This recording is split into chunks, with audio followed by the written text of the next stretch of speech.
In May of 2011, the Space Shuttle Endeavour touched down at the Kennedy Space Center, concluding its 25th trip into space. Since then, the orbiter has been undergoing preparations for public display at a California museum. From STS-49 in May of 1992 until STS-134 19 years later, Endeavour's crews completed 25 missions, flying more than 122 million miles, totaling 299 days in orbit. During Endeavour's final flight, the astronaut crew delivered the Alpha Magnetic Spectrometer to the International Space Station. The device is now used to search for unusual matter in space by measuring cosmic rays. Since Endeavour's return to Kennedy in June of 2011, work has been ongoing to prepare the spacecraft for display at the California Science Center in Los Angeles. One of the final steps in preparation took place on August 10th in Bay 2 of the Orbiter Processing Facility, when closeouts of the shuttle were completed.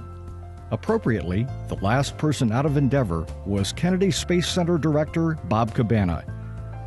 A former astronaut, he commanded Endeavour on one of the most crucial missions of the shuttle's 30-year history. During that flight in 1998, the first American-built element was delivered to the International Space Station.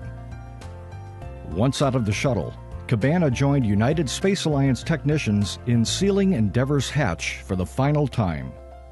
Less than a week later, Endeavour backed out of its processing hangar and headed to the Vehicle Assembly Building, swapping places with sister spaceship Atlantis.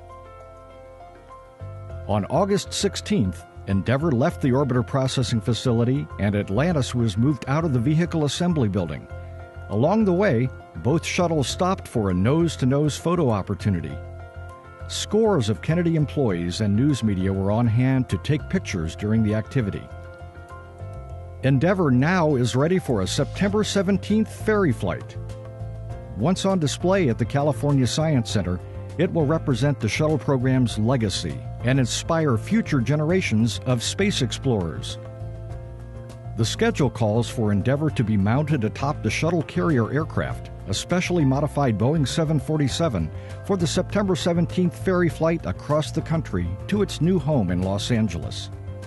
In the meantime, work will continue to prepare the shuttle Atlantis for its move later this year to the Kennedy Space Center Visitor Complex, where it too will be on display for years to come.